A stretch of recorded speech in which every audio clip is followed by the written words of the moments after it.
What's up, you guys? It's JR here, bringing you another storytime video. Today I want to tell you about the time I ran away to Yellowknife. And if you like this series, just click the like button and I will continue to post storytime videos every single day. So let's get started. When I posted my storytime video yesterday, I left a really big part out actually. One thing I didn't tell you is that I ran away from home when I dropped out of school. Yes, I knew Sam for years growing up, but before he hired me, I actually moved to Yellowknife for a bit. This would have actually happened in the time frame about a year before Sam would have hired me to work for him. Like I was talking about in my last video, I was dealing with a lot of personal problems in my life with school and friends and my parents, sister, just life. Fighting with my mom and my sister every day. I mean, it would get to a point where me and my mother would fight so bad that the police would end up getting called. No one was ever hurt with our fights, but a lot of things were smashed and a lot of feelings were hurt.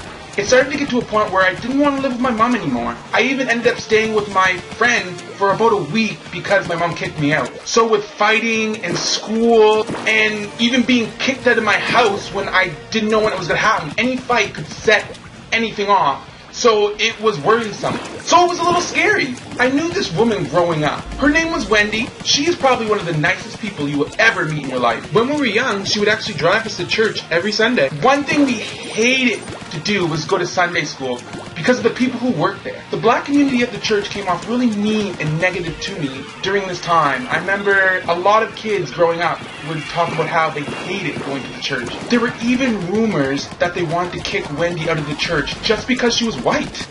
And I remember us little black kids, we would tell Wendy that the only reason we even went to Sunday school was because of her. We even told her that if she was ever kicked out, that we would all stop going to church. We would all band together because she was the only reason, let me stress it's the only reason we went to church. There was no other person there that we wanted to go see or talk to. It kind of felt like they would gossip around you, the black community in the church would look down on you, and it was such a weird feeling to be there that it didn't make me want to go to church anymore, period, because of the people that were there. One thing about Wendy is that she would drive us around, she'd buy us treats, we would even have sleepover with her kids. I can even remember a time during junior high school where she came to pick us up. We were so embarrassed. We could not all fit into the car, so some of us had to squeeze to the back. One thing I can just remember about that day is us all laughing so hard. Even Wendy, she was yelling at us, "Get in the car! Get in the car!" And we were all screaming, and it was pretty funny. I can remember Kaisha yelling, "Go, Wendy, go! Let's get out of here!" And us all just crying. Alright, now that we know who Wendy is, I can continue with the story. After dropping out of school and not telling my mom, I was going to be in a lot of trouble.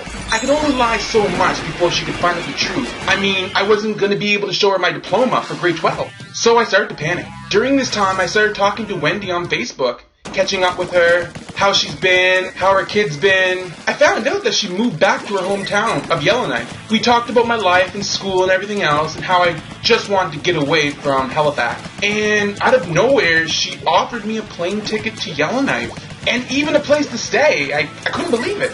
I've never been outside of my small little bubble of Nova Scotia, so the thought of moving to the other side of Canada sounded amazing. I said yes, and the rest was history. What I didn't tell you guys is that I actually lied to Wendy. I told her that my mom was good with me moving down there, and I never told my mom I was moving. Actually, the day before I was leaving, that's when I told my mom. But before I told her, I started packing up all my things. I even told my mom that I was doing some spring cleaning just to clean up, so she wouldn't be suspicious. When in actuality, I was just throwing away stuff I was not taking to Yellowknife with me. So the next day, I went up to my mom and I told her I was moving to Yellowknife. And she freaked out. She went ballistic, she went crazy.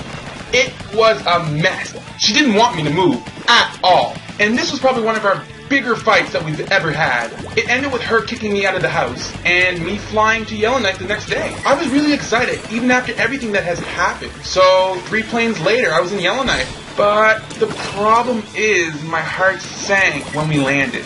I had no problem at all about moving, but when our plane landed, things really started to become more real. I really did move across Canada No family. I didn't know anyone down there. The only person I knew was Wendy. I got really, really homesick all of a sudden. The airport looked so small and old and rusty and actually really ghetto, to be honest.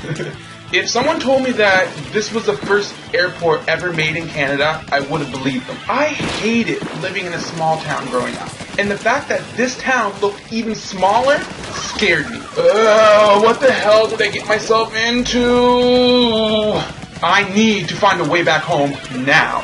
Alright, you guys, that was part 1 of me running away to Yellowknife.